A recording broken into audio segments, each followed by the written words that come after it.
Good morning. कैसे हैं सभी? मैं आशा करता हूं बहुत अच्छे होंगे, स्वस्थ होंगे और अपने आगे की तैयारी को इसी तरीके से जारी रखेंगे। आज हम पॉलिटी की अगली क्लास स्टार्ट करेंगे और पॉलिटी की अगली क्लास रहेगी भाग दो। भाग दो जिसके बारे में सबको पता है। भाग दो में क्या चीज है तो सभी जानते हैं कि भाग दो में नागरिकता का वर्णन है। भाग दो में किस चीज का वर्णन है? नागरिकता का वर्णन है। ठीक है, तो आज हम क्लास कराएंगे नागरिकता की। भाग दो स्टार्ट कराएंगे। आप लोग इसी जोश के साथ, इसी जुनून के साथ अपनी तैयारी के साथ जुड़े रहिए। अपनी तैयारी को रेगुलर रखिए, कोई भी गैप मत कीजिए। कंपटीशन में सफलता का एकमात्र सूत्र यही है कि आप लगातार क्रमबद्ध तरीके से लगे रहें, गैप ना करें, ज्यादा ना पढ़ करके, मतलब 24 घंटे ना पढ़ करके, 20 घंटे, 18 घंटे, 16 घंटे ना पढ़ करके भले ही दिन में 4 घंटे निकालें पर डे, लेकिन वो 4 घंटे पर डे के हिसाब से निकालें। 4 भी ना निकलें तो पर डे के हिसाब से 3 घंटे निकालें, लेकिन निकालें प्रॉपर वे में जो आपकी एजुकेशन को आगे की तरफ लेकर के जाए। ठीक है, केवल टाइम गुजारने के लिए, समय व्यतीत करने के लिए पढ़ाई ना करें। पढ़ाई रोमांचक तरीके से करें, इंटरेस्ट ले लेकर के करें। जब आप पढ़ाई को रोमांचक तरीके से और इंटरेस्ट लेकर के करेंगे तो आपको ऑटोमेटिक ही पता चलेगा कि अब जो पढ़ाई बोझ लग रही थी वो बोझ नहीं लगती है। मूल समस्या आज के बच्चे की जो है कंपटीशन में, वो सबसे बड़ी यही है कि वो ज्यादा से ज्यादा अपने समय को एजुकेशन के साथ गुजारना चाहता है, प्रैक्टिकली उन चीजों को समझ नहीं पाता है। ऐसा मत कीजिएगा। बहुत ज्यादा बर्डन नहीं लेना है, बहुत ज्यादा वजन लेने की आवश्यकता नहीं है। आप इतनी ज्यादा सीरियस हो जाएंगे तो कर क्या लेंगे आप? कुछ नहीं। होना तो वही है जो जीवन में तय है। जब होना वही है तो उसी रिदम से चलिए ना। आप धीरे धीरे, धीरे धीरे और अपने वे में तैयारी कीजिएगा। बहुत ज्यादा बर्डन लेने की आवश्यकता नहीं है। ठीक है बच्चा? हम तो बस एक ही बात कह पाएंगे इस बारे में कि बदल जाओ वक्त के साथ। बदल जाओ वक्त के साथ या फिर वक्त बदलना सीख लो। बदल जाओ वक्त के साथ या फिर वक्त बदलना सीख लो। मजबूरियों को मत कोसो, हर हाल में चलना सीख लो। ठीक है बेटा? तो बस यही कह सकते हैं कि ये मत बताइएगा कि मेरे सामने ये समस्या है, मेरे सामने ये समस्या है। आज के दौर में आज तक और पुरातन समय से लेकर के और पुरातन समय तक कोई भी ऐसा समय किसी भी सफल व्यक्ति के सामने नहीं रहा जिसके सामने कोई मजबूरी ना हो। मजबूरियां सबके सामने रही हैं, बस उस टाइम में एडजस्टमेंट करने की आवश्यकता होती है। किस टाइम में हमने उस मजबूरी को कैसे करके एडजस्ट किया है, आप वो एडजस्टमेंट करना सीख लीजिए। ये सारी चीजें बिल्कुल मत कहिए कि हम पढ़ नहीं पा रहे हैं, हमारे पास टाइम नहीं है, साक्ष्यों का अभाव है, पैसे का अभाव है। ये सब चीजें तो आज के दौर में बड़ी छोटी सी लगती हैं, क्योंकि एजुकेशन, मुझे नहीं लगता कि किसी भी बच्चे के हाथ में आज के समय में मोबाइल नहीं होगा। और एजुकेशन जब आपको फ्री प्रोवाइड कराई जा रही है तो क्या दिक्कत है? मजे लेकर के, संतुष्टि के साथ, कम समय भले ही दीजिए, ज्यादा नहीं दे पा रहे हैं तो, लेकिन दीजिए, रेगुलर दीजिए। ठीक है बेटा? अब इसी के साथ हम अपनी क्लास स्टार्ट करते हैं बेटा। हमारा जो आज का टॉपिक है वो है भाग दो। भाग दो में जो वर्डन है पॉलिटिके में, वो वर्डन है नागरिकता का। काय का वर्डन है बेटा? नागरिकता का वर्डन है। भाग दो में वर्डन काय का है? नागरिकता का है। सबसे पहली बात हम बात करें कि भाग दो यानी कि जो वर्णन है नागरिकता का, वो कौन से अनुच्छेदों से लेकर कहां तक है? तो भाग एक, जिसमें राज्य और उसके संबंधित क्षेत्रों के बारे में वर्णन था, वो वर्णन था 1 से 4 तक। भाग दो का वर्णन है अनुच्छेद 5 से लेकर के 11 तक। भाग दो का वर्णन बच्चा अनुच्छेद कहां से कहां तक है? 5 से लेकर के 11 तक है। अगर हम नागरिकता के बारे में बात करें तो नागरिकता के बारे में सबसे पहली बार अपना कंसेप्ट, अपना व्यू, अपने विचार देने वाले व्यक्ति का नाम है अरस्तु। नागरिकता के बारे में सबसे पहली बार जिस व्यक्ति ने अपना व्यू, अपना कंसेप्ट, अपने विचार प्रस्तुत किए उस व्यक्ति का नाम क्या है बच्चा? अरस्तु है। वैसे नागरिकता को हमारे संविधान में ब्रिटेन से जोड़ा गया है। नागरिकता को हमारे संविधान में कहां से जोड़ा गया है? ब्रिटेन से जोड़ा गया है, क्योंकि ब्रिटेन में ही सबसे पहली बार एकल नागरिकता का वर्णन था। जैसा हमने पिछली क्लास में भी बताया था बच्चा, जैसे अमेरिका है, ऑस्ट्रेलिया है, ये कुछ ऐसे देश हैं जो संघ तो हैं, लेकिन कौन से वाले संघ हैं? फेडरल वाले संघ हैं, यानी कि राज्यों के समूह के संघ हैं। और जब राज्यों के समूह के संघ होते हैं तो वहां राज्यों की और देश की दोनों की अलग अलग नागरिकता लेनी होती है, यानी कि वहां दोहरी नागरिकता का वर्णन है। लेकिन हमारे यहाँ यूनियन शब्द है संघ के लिए। क्या है? यूनियन। इसका मतलब क्या है? दोहरी नागरिकता की आवश्यकता नहीं है, हमें एकल नागरिकता की आवश्यकता होती है। और भारत ने जो एकल नागरिकता का कंसेप्ट लिया है बच्चा, वो कहां से लिया है? ब्रिटेन से। तो मोटा मोटी हम बातें कहेंगे, भाग 2 में वर्णन काय का है? नागरिकता का है। भाग 2 में जो नागरिकता का वर्णन है उससे संबंधित अनुच्छेद कौन से हैं? अनुच्छेद 5 से लेकर के 11 तक हैं। नागरिकता के बारे में सबसे पहली बार वर्णन किसने किया था? अरस्तु महोदय ने किया था। और जो नागरिकता हमने अपने संविधान में जोड़ा है वो कहां से लेकर के जोड़ा है बच्चा? ब्रिटेन से लेकर के जोड़ा है। ठीक है, नेक्स्ट आगे बढ़ते हैं।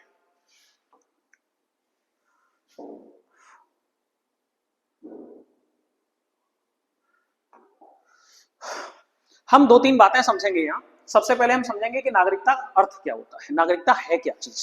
दूसरा, उस नागरिकता की विशेषता क्या है, मतलब किसी ने अगर नागरिकता ले रखी है तो उसको क्या फायदा है, उसका क्या नुकसान है, और उसके प्रावधान कैसे हैं। अगर नागरिकता किसी को लेनी है तो किस आधार पर लेगा, और अगर उसको छोड़नी है तो किस आधार पर छोड़ेगा। पहले तो ये विशेष पॉइंट हमको समझने पड़ेंगे। तो हम अर्थ के बारे में कहेंगे, नागरिक एक ऐसा विशेष व्यक्ति होता है जिसे राज्य की ओर से, बच्चा ध्यान रखिएगा, किधर से? राज्य की ओर से कुछ राजनीतिक व नागरिक अधिकार प्रदान किए जाते हैं, साथ ही उसे कुछ कर्तव्यों का निर्वहन भी करना होता है। बच्चा, हम जब पॉलिटी की क्लास स्टार्ट कर रहे थे तो उसी समय पर हमने बताया था कि संविधान क्या है? व्यक्ति के द्वारा व्यक्ति को शासित होने के लिए बनाया गया विधान ही संविधान है। व्यक्ति के द्वारा व्यक्ति को शासित होने के लिए बनाया गया विधान ही क्या है? संविधान है, जिसमें कुछ अधिकार तथा कर्तव्य व्यक्ति को और कुछ अधिकार तथा कर्तव्य राज्य को, दोनों को प्रदान किए जाते हैं। तो ये वहां जो व्यक्ति था वो व्यक्ति नागरिक था। उस व्यक्ति को यहां विशेष शब्द क्या देते हैं बच्चा? नागरिक कहते हैं। और नागरिक क्या होता है? नागरिक को कुछ अधिकार और कुछ कर्तव्य दोनों के दोनों राज्य की ओर से प्रदान किए जाते हैं। नागरिक को कुछ अधिकार दिए जाते हैं राज्य की तरफ से, तथा नागरिक से यह अपेक्षा की जाती है कि वह भी राज्य के प्रति अपने कर्तव्यों का निर्वहन करेगा, यानी कि राज्य को तोड़ने की कोशिश नहीं करेगा। ठीक है बेटा? तो नागरिक क्या होता है? नागरिक एक विशेष व्यक्ति होता है। वो कैसा विशेष व्यक्ति होता है? जिसको राज्य की तरफ से कुछ अधिकार दिए जाते हैं, तथा यह आशा की जाती है कि वह राज्य के प्रति कुछ कर्तव्यों का भी निर्वहन करेगा। क्लियर है बेटा? ये नागरिक का अर्थ होता है। अब हम समझते हैं नागरिक की विशेषताएं क्या होती हैं बच्चा।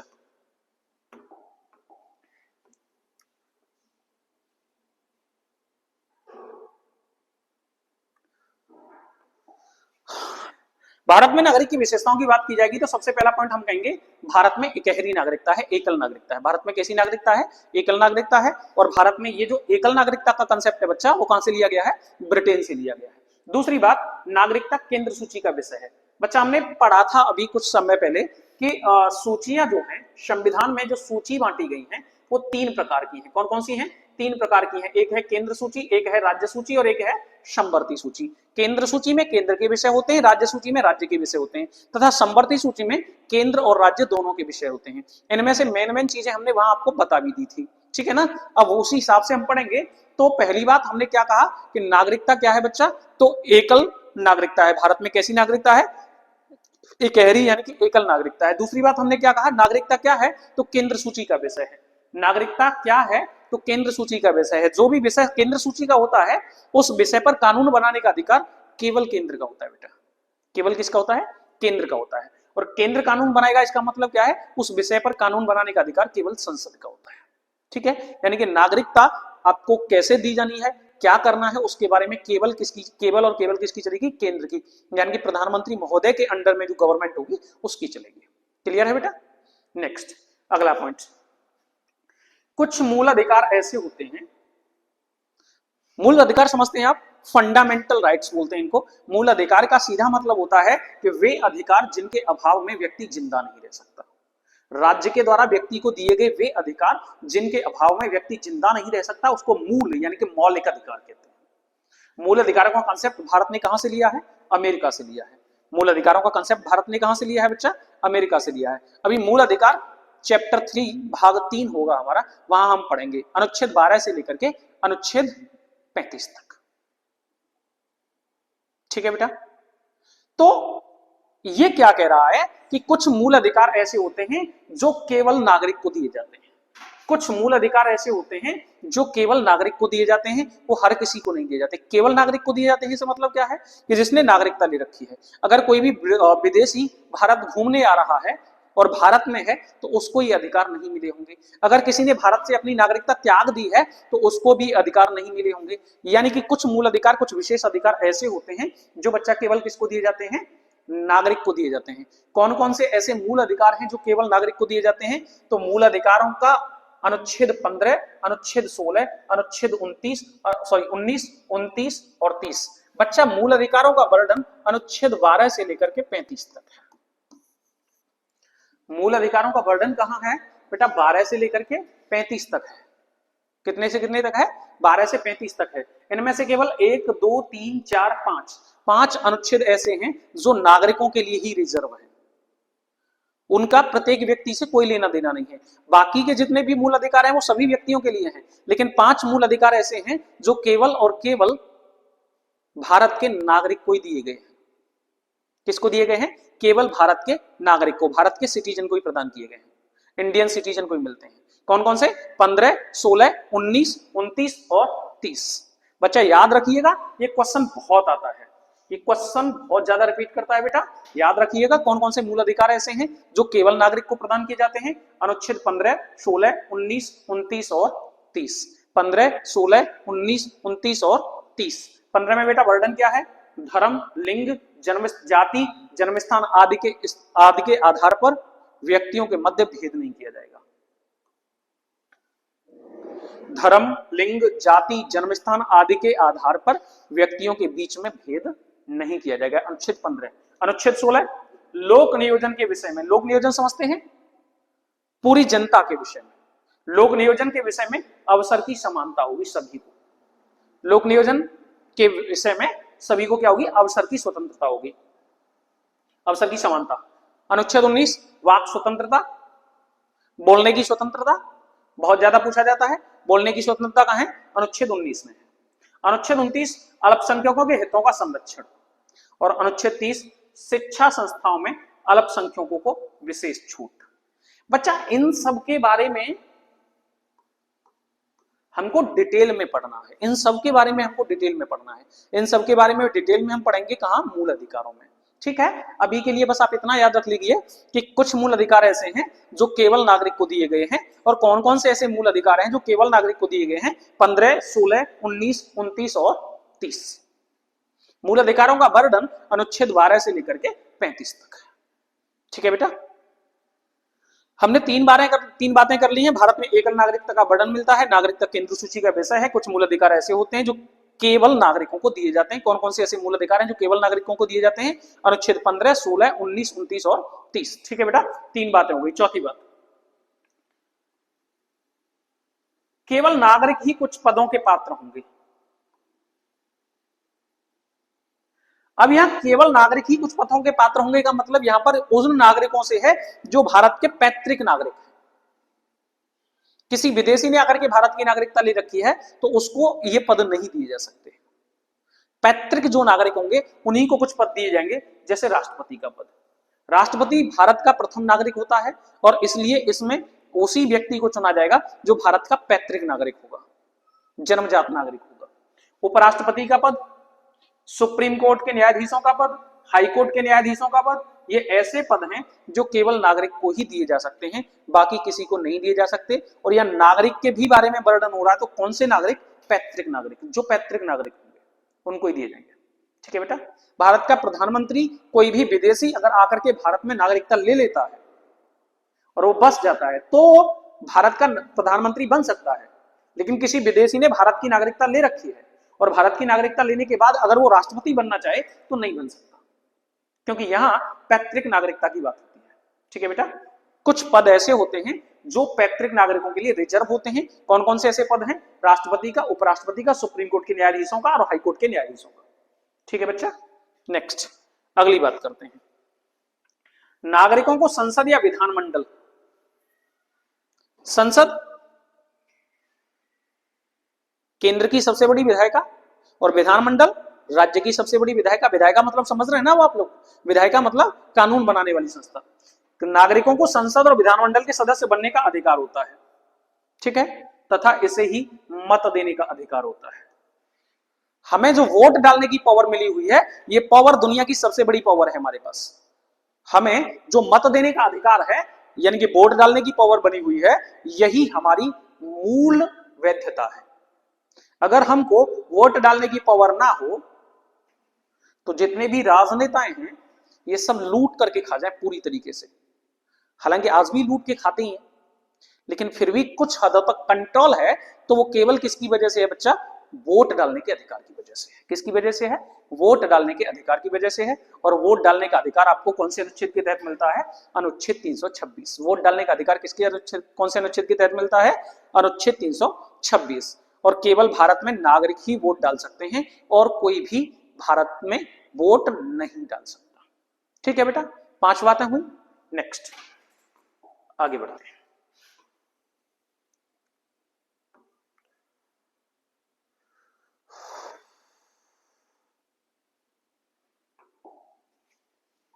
छठी बात है, अधिकारों के साथ साथ नागरिकों को कुछ कर्तव्यों का भी वहन करना पड़ता है, जिनको हम मौलिक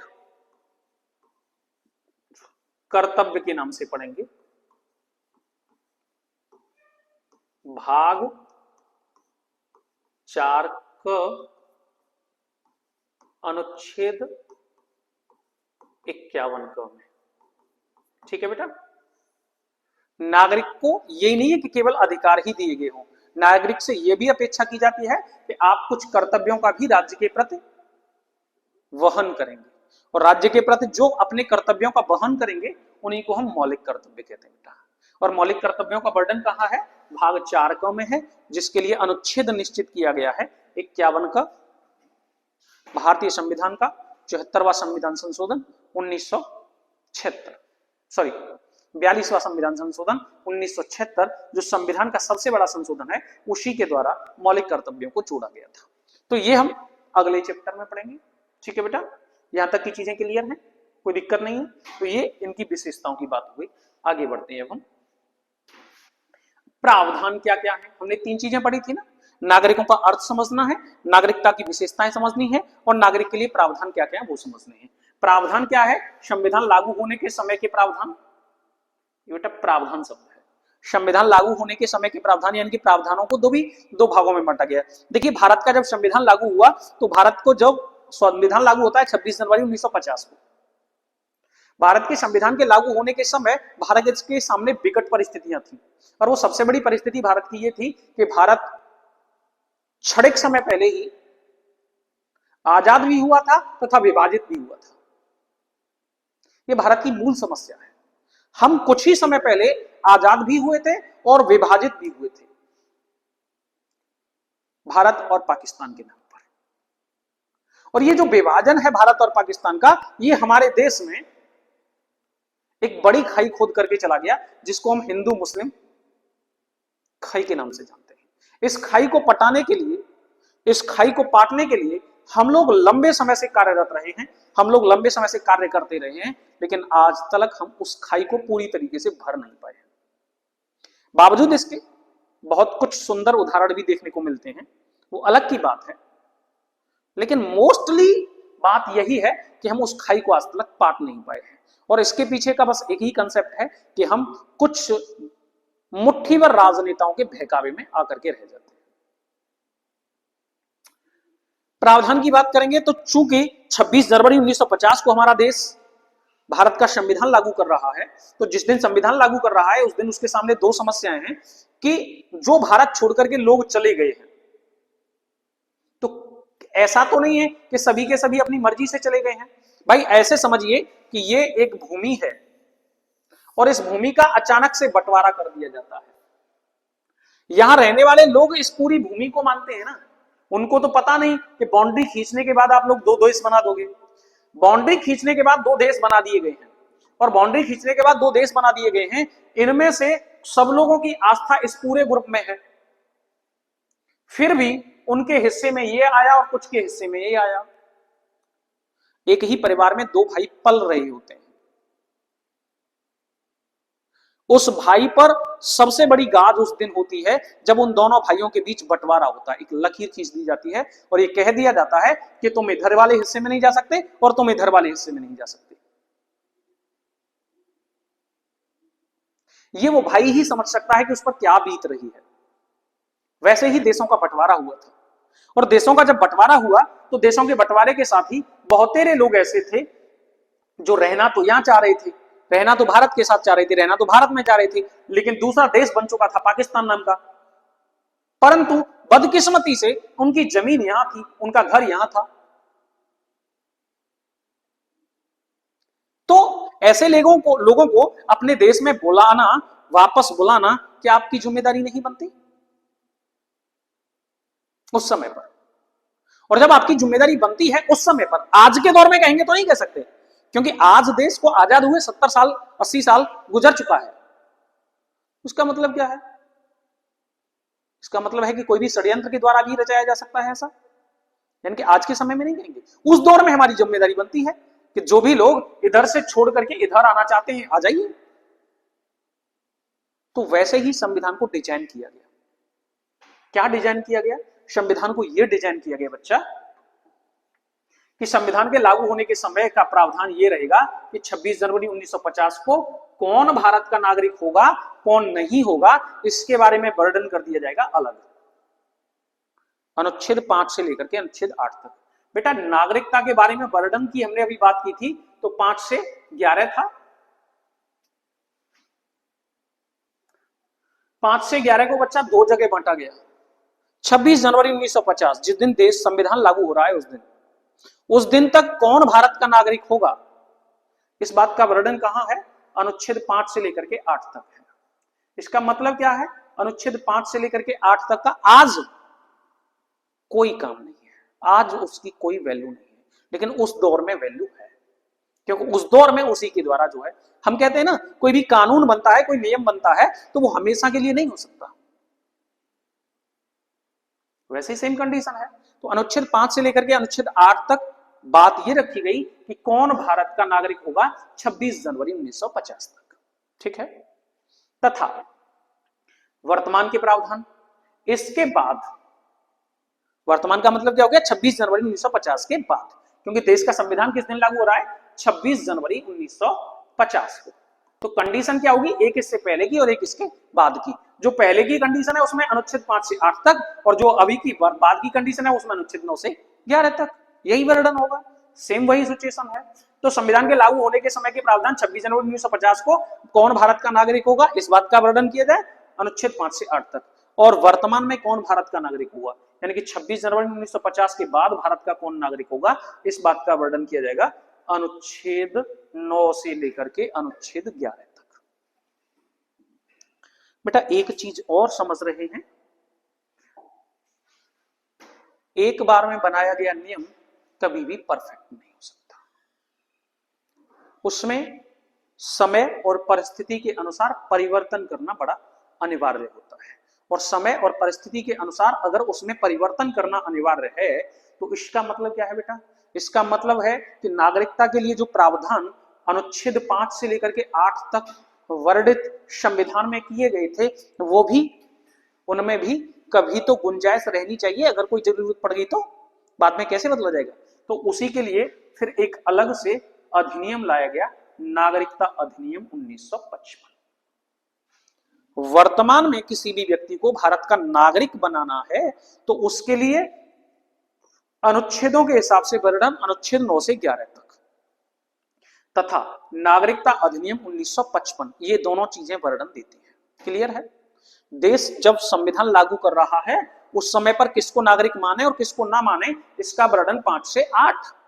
और वर्तमान में किसको नागरिक माने और किसको ना माने, किसको नागरिकता दें किसको ना दें, उसका वर्णन 9 से 11 है।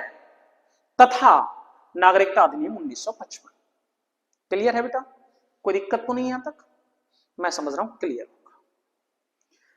जब इसके द्वारा और इसके द्वारा होना है तो इसका मतलब क्या होता है, यानी कि हमारे सामने 3 कंसेप्ट निकल करके आते हैं। नागरिकता प्राप्त कैसे की जाए, नागरिकता प्राप्ति का प्रावधान क्या हो, नागरिकता प्राप्त कैसे की जाए। क्या भारत में दोहरी नागरिकता है? नहीं साहब, भारत में दोहरी नागरिकता नहीं है। और नागरिकता को समाप्त कैसे किया जाए, नागरिकता की समाप्ति के प्रावधान क्या है। यानी कि बच्चा हमको पढ़ना है यहां कैसे नागरिकता पाई जाए और कैसे उसको समाप्त किया जाए, किन आधारों पर किसी को नागरिक बनाया जाएगा और किन आधारों पर किसी को भी नागरिकता किसी की समाप्त कर दी जाएगी। और भारत में दोहरी नागरिकता तो है ही नहीं। क्लियर है बेटा? तो हमें 2 कंसेप्ट पढ़ने हैं, एक तो कैसे नागरिक बनेंगे और दूसरा कैसे नागरिकता त्यागेंगे। ठीक है, चलिएगा नेक्स्ट।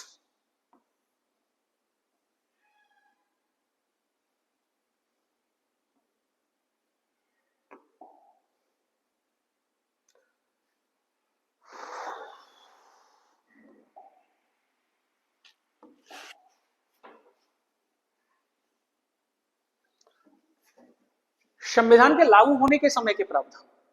संविधान जिस समय लागू हो रहा है उस समय किसको नागरिक माना जाए और किसको नागरिक ना माना जाए, इस बात का वर्णन है बच्चा। संविधान जिस दिन लागू हो रहा है उस दिन किसको नागरिक माना जाए और किसको नागरिक ना माना जाए, इस बात का वर्णन है।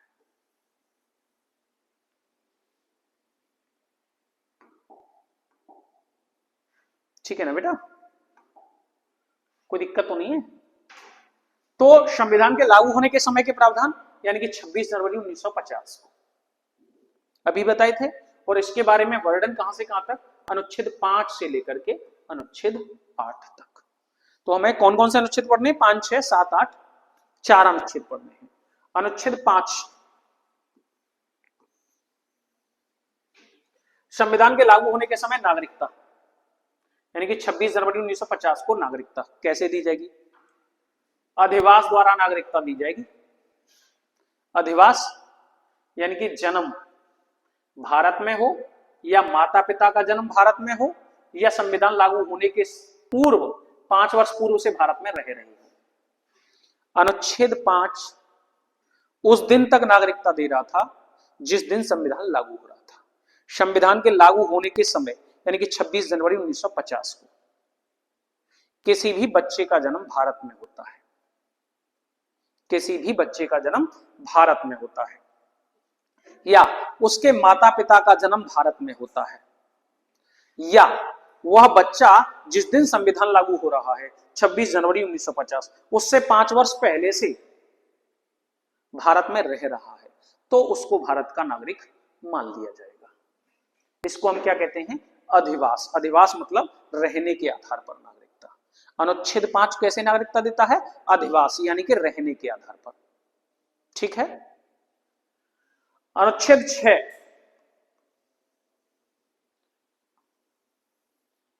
जैसा कि मैंने अभी बताया था बच्चा कि जब देश के टुकड़े हुए, विभाजन हुआ, तो बहुतेरे ऐसे लोग जो भारत में ही हर हाल में रहना चाहते थे उनका मकान चला गया पाकिस्तान वाले एरिया में, तो उनको तो वो जगह छोड़ करके भारत आनी पड़ेगी ना।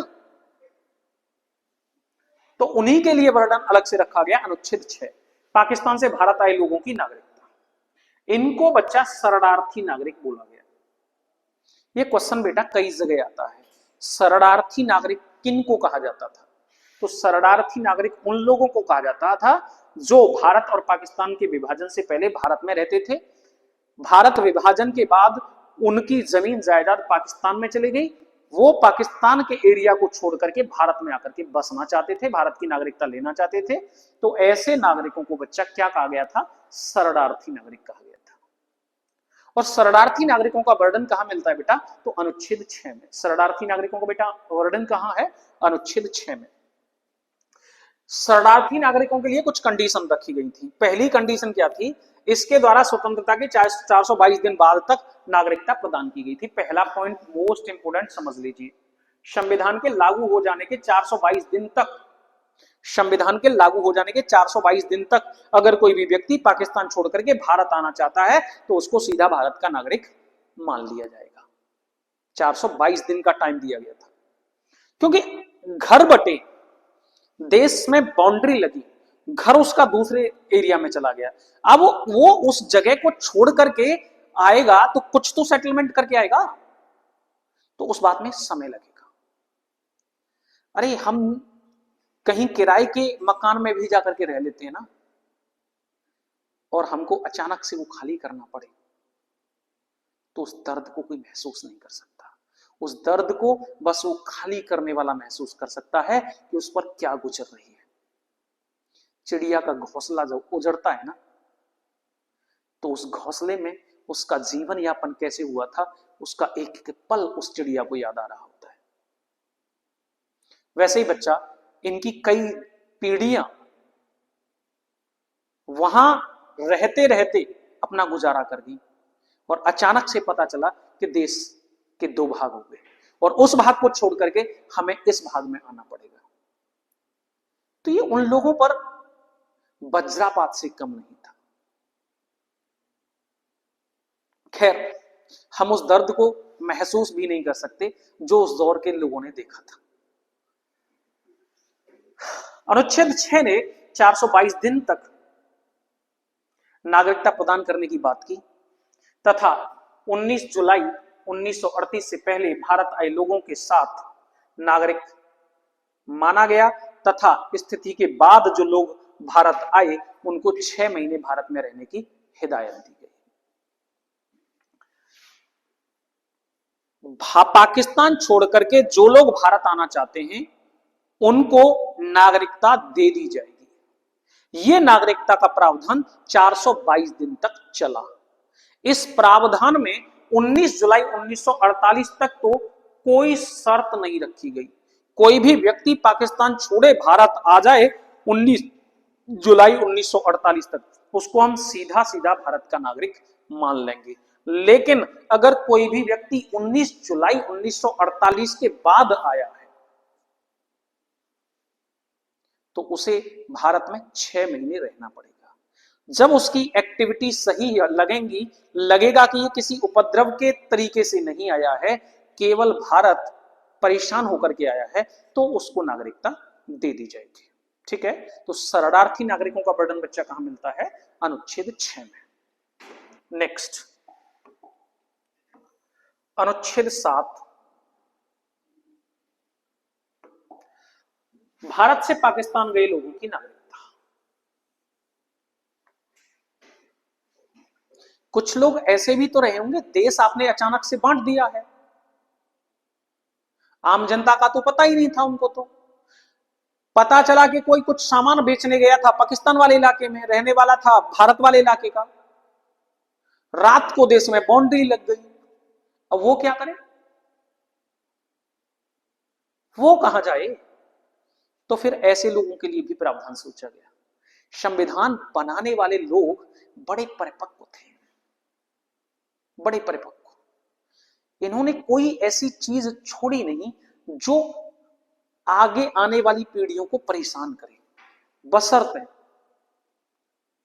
संविधान लागू करने वाला बेहतर व्यक्ति होना चाहिए।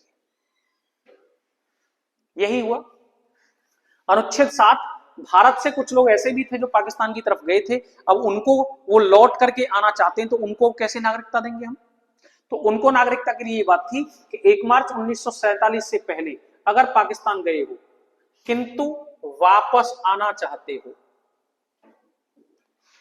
1 मार्च 1947 से पहले अगर पाकिस्तान गए हो लेकिन वापस आना चाहते हो, तो 6 माह पूर्व भारत में रजिस्ट्रेशन करा करके आपको भारत की नागरिकता दे दी जाएगी। आप कहेंगे ये डेट देश की आजादी से पहले क्यों रखी गई? देश 15 अगस्त 1947 को आजाद जरूर हुआ था, लेकिन 6 मंथ पहले से ही इस चीज की घोषणा हो चुकी थी। लगभग सभी लोगों को पता था कि ये देश के 2 टुकड़े होने हैं, उधर का एरिया उधर जाना है, इधर का इधर जाना है। और इस बात को ध्यान में रखते हुए भी अगर कोई व्यक्ति उधर गया है तो हो सकता है कि उसकी मनसा खराब हो सकता है कोई इमरजेंसी काम हो। अगर इमरजेंसी काम में गया है और लौटना चाहता है तो 6 महीने के रजिस्ट्रेशन के आधार पर तुमको नागरिकता दे दी जाएगी। हो सकता है मनसा खराब हो तो गड़बड़ी हो जाएगी ना, इसीलिए बाउंड्री लाइन रखी गई थी। अनुच्छेद 7। ठीक है बच्चा। नेक्स्ट अनुच्छेद 8। जिस दिन देश आजाद हो रहा था, कुछ भारतीय क्या बहुतेरे क्रांतिकारी भी विदेशों में रह रहे थे। वो विदेशों में रह करके भारत की क्रांति को क्या दे रहे थे, अंजाम दे रहे थे। तमाम ऐसे भारतीय थे जो भारत के साथ इतना प्रेम करते थे जो मात्र प्रेम से भी ज्यादा था, लेकिन विदेशों में रह रहे थे। तो ऐसे लोगों को भी नागरिकता दी जानी चाहिए, और ऐसे लोगों को नागरिकता के बारे में बात होनी चाहिए। तो भारत के बाहर रह रहा बच्चा भारत का नागरिक होगा यदि उसके माता पिता भारतीय हैं, उसको सीधी भारत की नागरिकता दे दी जाएगी। अनुच्छेद 5, 6, 7 और 8 बच्चा उस समय के प्रावधान हैं जिस समय देश में संविधान लागू हो रहा है। ठीक है। अब संविधान लागू हो जाने के बाद की बात करेंगे। तो बाद की बातों में 9, 10, 11 और क्या, नागरिकता प्रावधान 1955, यही है ना। चलिए नेक्स्ट। तो बात करते हैं बच्चा वर्तमान में नागरिकता के प्रावधान, यानी कि 26 जनवरी 1950 के बाद। 26 जनवरी 1950 के बाद के प्रावधान क्या रहे। सबसे पहली बात रखी गई अनुच्छेद 9। पहली बात क्या कह रहा है भैया, अगर आपने विदेशी नागरिकता स्वीकार कर ली है तो आपकी भारत की नागरिकता समाप्त कर दी जाएगी। आपको भारत की नागरिकता छोड़ने की जरूरत ही नहीं पड़ेगी। आपकी भारत की नागरिकता को स्वतः ही समाप्त माना जाएगा यदि आपने विदेशी नागरिकता स्वीकार कर रखी है तो। ठीक है। आपको पता होगा अक्षय कुमार ने कनाडा की नागरिकता ले रखी थी। जब उसको लगा कि हमारी नागरिकता यहां की चली जाएगी, अचानक से उसको कनाडा की नागरिकता छोड़नी पड़ गई। मौका परस्ती इसी को कहते हैं। नेक्स्ट अनुच्छेद 10। प्रत्येक व्यक्ति की नागरिकता बनी रहेगी। प्रत्येक व्यक्ति की नागरिकता बनी रहेगी जब तक कोई अन्यथा कार्य उसके द्वारा नहीं किया जाता है। ये अन्यथा कार्य क्या होते हैं? ये अन्यथा कार्य का मतलब है कि हमने क्या बताया था, नागरिक को अगर कुछ अधिकार दिए जाएंगे तो नागरिक को कुछ कर्तव्य भी सौंपे जाएंगे। और वो कर्तव्य क्या होंगे? वो कर्तव्य ये होंगे कि वो किसी भी हाल में राज्य का विघटन करने का षड्यंत्र न बना रहा हो।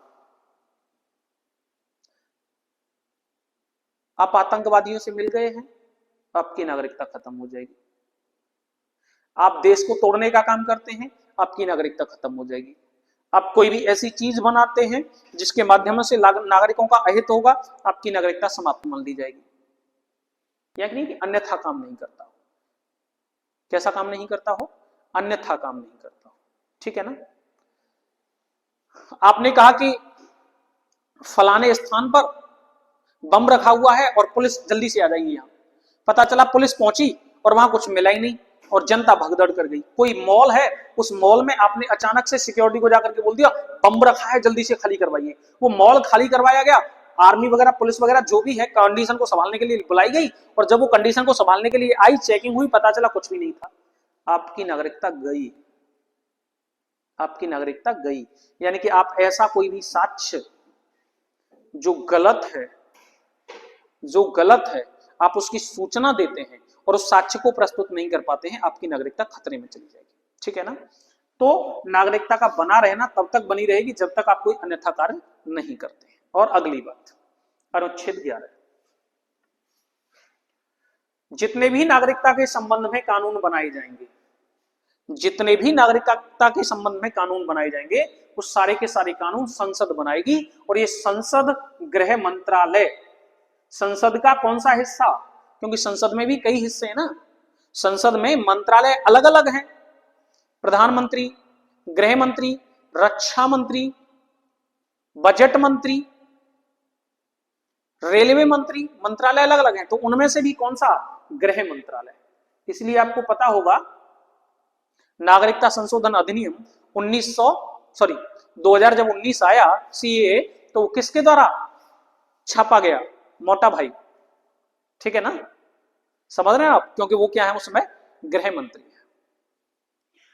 तो अनुच्छेद 11 के तहत अगर नागरिकता के संबंध में आपको कोई भी कानून बनाना है तो ये कानून बनाएगी संसद, और संसद में भी कौन सा उसका अंग बनाएगा? तो गृह मंत्रालय। ठीक है बच्चा, नेक्स्ट, ये इसके अनुच्छेदों पर वर्णन हो चुका है। अब हम आगे बढ़ते हैं। मेन जो काम आज के दौर में नागरिकता का संभाला जाता है वो नागरिकता अधिनियम 1955 के द्वारा संभाला जाता है। मेनली जो काम संभाला जाता है वो नागरिकता अधिनियम 1955 के तहत संभाला जाता है। पहला क्वेश्चन, नागरिकता अधिनियम कब लागू हुआ? 30 दिसंबर 1955। नागरिकता अधिनियम कब लागू हुआ? 30 दिसंबर 1955। बच्चा, नागरिकता अधिनियम में अब तक कई बार संशोधन हो चुके हैं। नागरिकता अधिनियम में अब तक कई बार संशोधन हो चुके हैं। सबसे पहला संशोधन बेटा 1986 में हुआ था। ये क्वेश्चन कई बार पूछ लिया गया है। नागरिकता अधिनियम 1955 में सबसे पहला संशोधन कब हुआ था? 1986 में। सबसे पहला संशोधन कब हुआ था? 1986 में। उसके बाद दूसरा संशोधन 1992 में, तीसरा संशोधन 2003 में, चौथा संशोधन 2005 में, पांचवा संशोधन 2015 में और छठा संशोधन 2019 में हुआ बेटा, जिसे सीएए और एनआरसी के नाम से जाना गया था। भारत के नागरिकता अधिनियम में सबसे अंतिम संशोधन 2019 का है। अब तक कितने संशोधन हो चुके हैं? 6। सबसे पहला संशोधन 1986 और सबसे लास्ट का संशोधन 2019। क्लियर है बेटा? कोई दिक्कत नहीं है यहां तक? अब इन सभी संशोधनों के बारे में विशेष बातें की जाएंगी।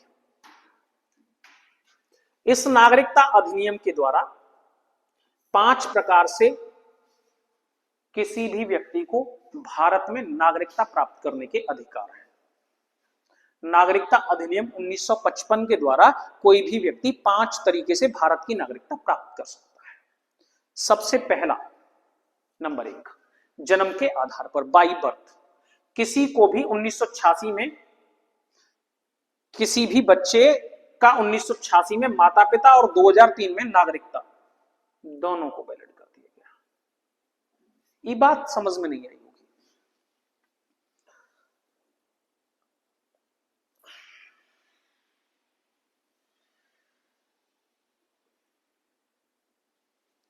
ये बात ये है कि कोई भी व्यक्ति जन्म के आधार पर भारत का नागरिक होगा यदि उसका जन्म भारत में होता है तथा उसके जन्म के समय उसके माता या पिता दोनों में से कोई भी भारत का नागरिक है। 1986 में यह बात कही गई थी कि दोनों में से कोई भी भारत का नागरिक है तो उसे भारत का नागरिक मान लिया जाएगा। पहले नागरिकता संशोधन अधिनियम में बात कही गई थी कि अगर किसी बच्चे का जन्म भारत में हो रहा है या भारत से बाहर हो रहा है, कहीं भी हो रहा है, और उसके जन्म के समय उसके माता या पिता या दोनों में से कोई भी भारत का नागरिक है तो उस बच्चे को भारत का नागरिक मान लिया जाएगा। लेकिन 2003 में इस पर फोकस दिया गया कि उसके जन्म के समय उसकी माता तथा उसके पिता दोनों भारत के नागरिक होंगे, तभी उसको भारत का नागरिक माना जाएगा। ठीक है बच्चा? तो हमने सारी चीजें पढ़ ली। इसके साथ ही हमने कहा नागरिकता अधिनियम 1955 क्या कह रहा था, तो वो कह रहा था कि जन्म के आधार पर किसी को भी भारत का नागरिक मान लिया जाएगा। मतलब अगर उसका जन्म भारत में हो रहा है तो उसको नागरिकता दे दी जाएगी। अब इसमें भी परिवर्तन हुए। सबसे पहला परिवर्तन बच्चा 1986 में हुआ। 1986 में बच्चा क्या परिवर्तन हुआ कि अगर उस किसी बच्चे का जन्म भारत में या भारत के बाहर होता है लेकिन उसके जन्म के समय उसके माता या पिता या दोनों भारत के नागरिक हैं तो उस बच्चे को स्वतः ही भारत का नागरिक मान लिया जाएगा।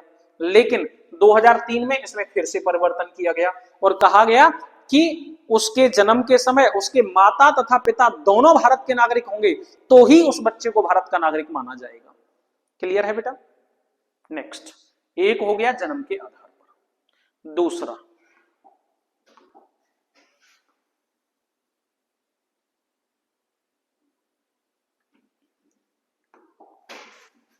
रक्त संबंध के आधार पर, बाई डिसेंट।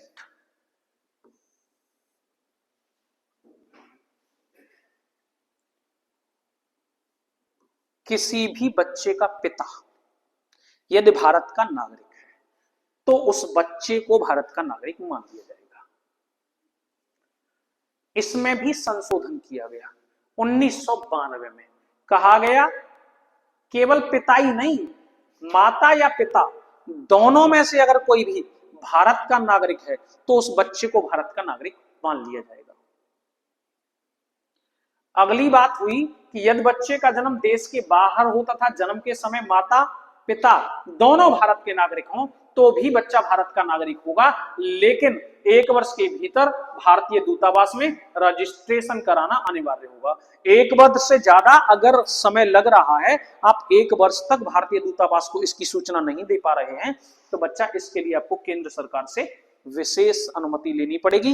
ये बताना पड़ेगा कि हम इस विशेष काम में अटके हुए थे और इसकी वजह से रजिस्ट्रेशन नहीं करा पाए, लेकिन हम बच्चे को भारत की नागरिकता दिलाना चाहते हैं। ठीक है बेटा? क्लियर है?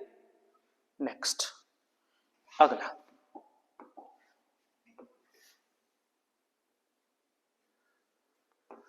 पंजीकरण द्वारा भी नागरिकता का प्रावधान था, बाई रजिस्ट्रेशन। कोई विदेशी भारत में नौकरी करता है या किसी भारतीय महिला या पुरुष से विवाह कर लेता है और भारत की नागरिकता चाहता है तो उसे कम से कम 7 वर्ष तक भारत में रहना होगा तथा कोई भी गलत एक्टिविटी में नहीं पाया जाना चाहिए। अगर ऐसा कोई व्यक्ति है तो उसको भी भारत की नागरिकता दे दी जाएगी।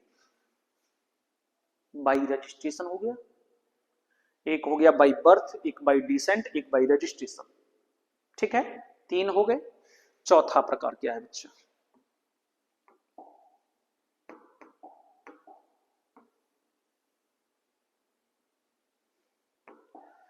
चौथा प्रकार है देशीकरण द्वारा, बाई नेचुरलाइजेशन। बच्चा हमने इसके बारे में पिछले चैप्टर में भी कुछ बात बताई थी कि अगर कोई भी ऐसा हिस्सा जो भारत में आकर के विलय कर जाता है तो हम भारत की स्टेट घोषित कर देंगे उसे, हम उसे भारत की स्टेट घोषित कर देंगे। और जब हम उसे भारत की स्टेट घोषित कर देंगे तो हम वहां के नागरिकों को भारत के नागरिक घोषित कर देंगे। यही चीजें दोनों यहां बर्डन होंगी, आप देखिएगा एक एक करके। ऐसा कोई व्यक्ति जो विदेशी है, कैसा है? विदेशी है, किंतु न तो यहां नौकरी करता है न किसी भारतीय से विवाह किया है, किंतु नागरिकता चाहता है, तो उसे न्यूनतम, बच्चा अगर विवाह कर लेता है तो कम से कम कितना समय था? 7 वर्ष।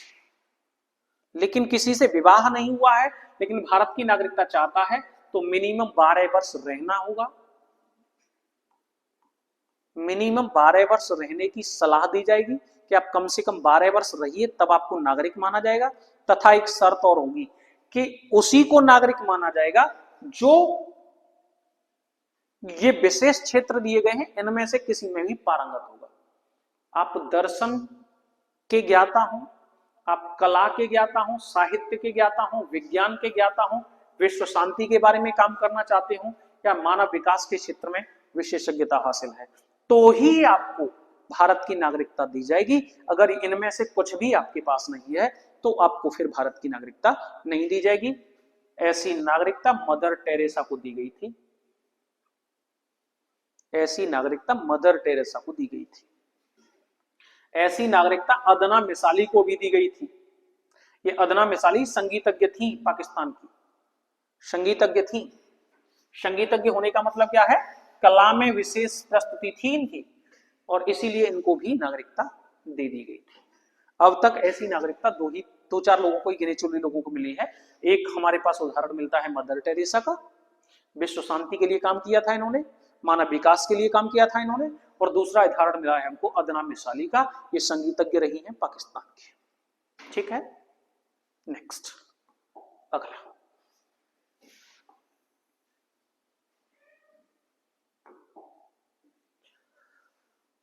अर्जित भूमि या असहकारिता द्वारा बाई इनकॉर्पोरेशन किसी नवीन क्षेत्र के भारत में शामिल किए जाने पर वहां की जनता को समय भी नागरिकता प्राप्त कर दी जाती है। जैसे गोवा बाद में लिया, नागरिक बन गए सभी वहां के लोग। सिक्किम बाद में लिया, 35वां संविधान संशोधन, और सभी लोगों को नागरिक मान लिया गया। ठीक है, कोई दिक्कत है इसमें? यहां तक सब क्लियर है? यहां तक कोई दिक्कत नहीं होनी चाहिए।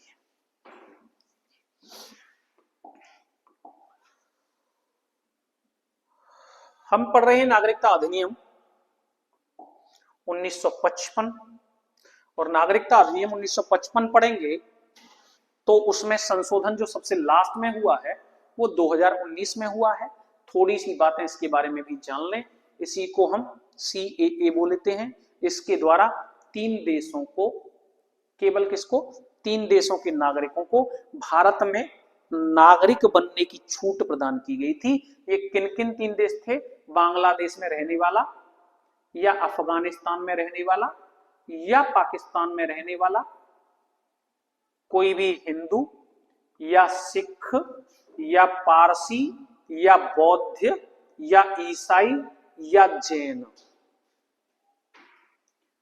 CAA 2019 का मूल कंसेप्ट क्या है वो समझिएगा। 3 देश, बांग्लादेश या अफगानिस्तान या पाकिस्तान में रहने वाला कोई भी हिंदू या कोई सिख या कोई पारसी या कोई बौद्ध या कोई ईसाई या कोई जैन भारत की नागरिकता प्राप्त करना चाहता है तो किसी भी विदेशी को भारत की नागरिकता प्राप्त करने के लिए कितना समय दिया गया था? 12 वर्ष। इस समय को काट करके इनके लिए, इन समुदायों के लिए समय कितना कर दिया गया बच्चा? 6 वर्ष। कितना कर दिया गया है? 6 वर्ष। बाकी इसमें और कुछ भी नहीं था। क्लियर है? कोई दिक्कत तो नहीं? नागरिकता संशोधन अधिनियम 2019 CAA को 11 मार्च 2024 से, कब से? 11 मार्च 2024 से पूरे देश में लागू कर दिया गया। नागरिकता अधिनियम 2019 यानी कि CAA भारत में कब से प्रभावी होता है? CAA बनता है 2019 में और प्रभावी होता है 11 मार्च 2024 में। क्लियर है बेटा? कोई दिक्कत तो नहीं है यहां तक? मैं समझ रहा हूं क्लियर होगा। नेक्स्ट,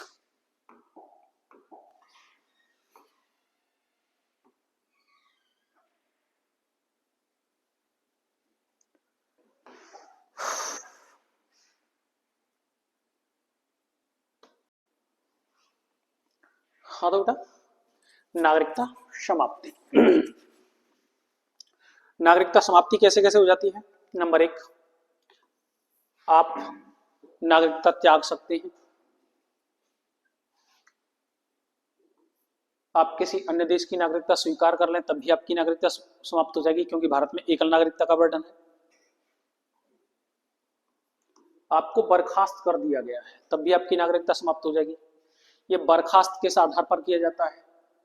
पहली कंडीशन है यदि आप असत्य अभिलेख देते हैं, जैसा कि हमने बताया था, कोई झूठी घटना किसी व्यक्ति के बारे में दे देते हैं और बाद में पता चलता है आप किसी को आतंकवादी करार देने के लिए उसके खिलाफ साक्ष्य प्रस्तुत कराते हैं, लेकिन बाद में पता चलता है कि वो साक्ष्य गलत है। देशद्रोही या राष्ट्रविरोधी कार्य करते हैं, 7 वर्ष से अधिक विदेश में रह रहे हैं यानी कि दीर्घ प्रवास द्वारा, और भारतीय दूतावास में इसकी कोई सूचना नहीं कराते हैं, तो भी आपकी नागरिकता समाप्त कर दी जाएगी। या आपको वंचित कर दिया गया है 7 वर्ष या 10 वर्ष से पहले से आप भारत की मुख्य भूमि से बाहर हैं, तो ऐसी कंडीशनों में आपकी भारत की नागरिकता समाप्त कर दी जाएगी। तो भारत की नागरिकता की समाप्ति के आप स्वयं छोड़ सकते हैं, किसी अन्य देश की नागरिकता स्वीकार कर सकते हैं। अगर कोई गलत साक्ष्य देते हैं तो भी आपको बर्खास्त कर दिया जाएगा। राष्ट्र विरोधी आप पाए जाते हैं तो आपको बर्खास्त कर दिया जाएगा। आप दीर्घ प्रवास कर रहे हैं, 7 साल से भी ज्यादा हो चुके हैं और आपने भारतीय दूतावास को कोई सूचना नहीं दी है तो भी आप समाप्त हो जाएगा, और आपको वंचित कर दिया गया तभी आपकी नागरिकता समाप्त हो जाएगी। ये आपके नागरिकता समाप्ति के प्रावधान है। ठीक है बच्चा, नागरिकता के सारे कंसेप्ट हो गए। अब हम आगे बढ़ते हैं, इससे कोरिलेटिव कुछ क्वेश्चन और होते हैं। कुछ अलग अलग टाइप के विशेष नागरिक होते हैं, उनके बारे में बात करें। आपने बहुत ज्यादा नाम सुना होगा एनआरआई। एनआरआई कौन होते हैं? एनआरआई का तो बहुत नाम सुना होगा आपने।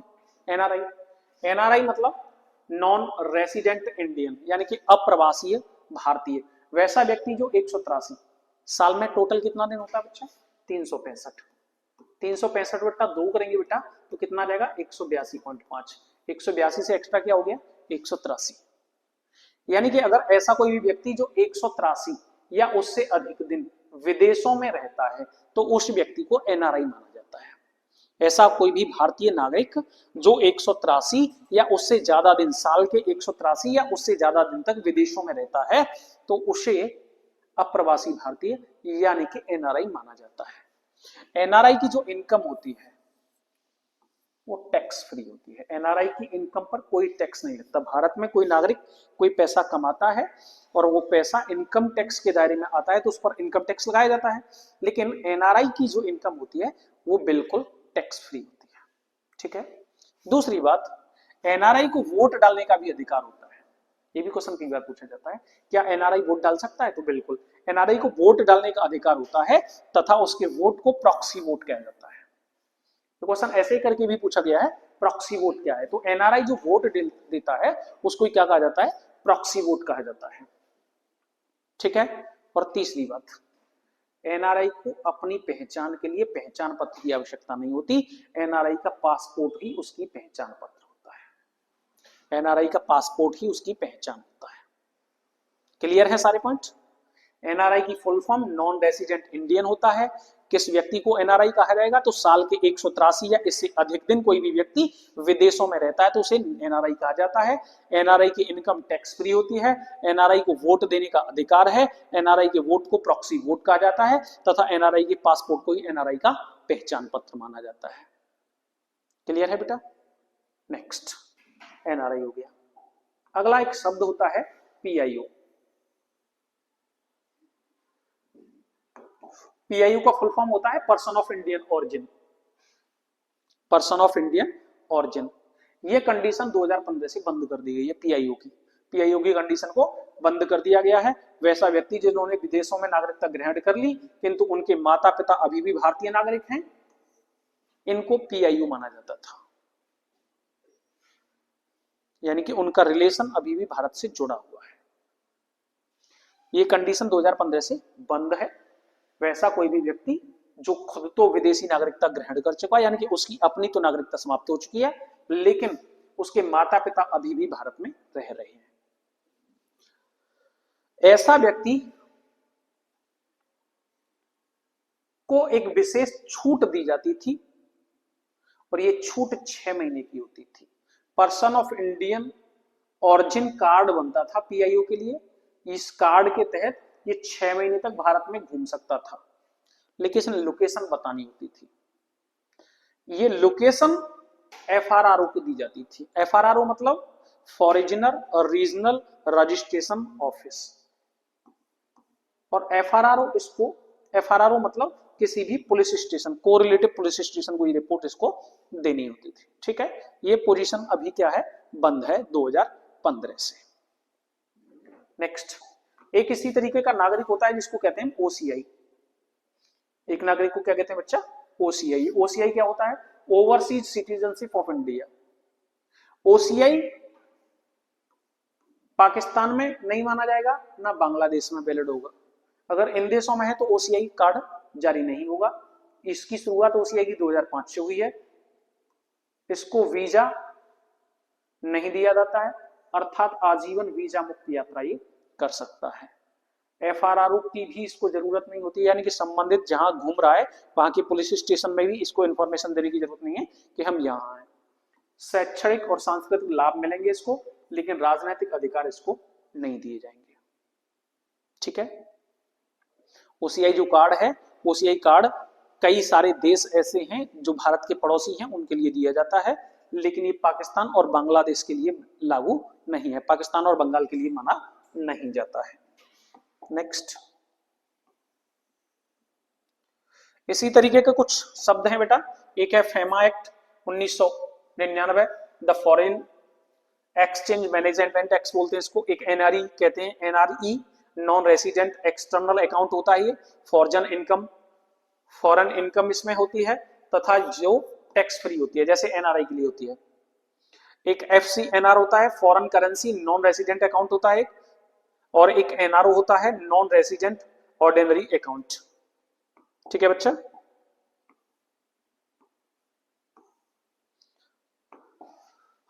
और इसी के साथ आपका जो चैप्टर है नागरिकता वो समाप्त होता है। ठीक है बेटा, ओके, मिलते हैं अगले टॉपिक के साथ, बाय।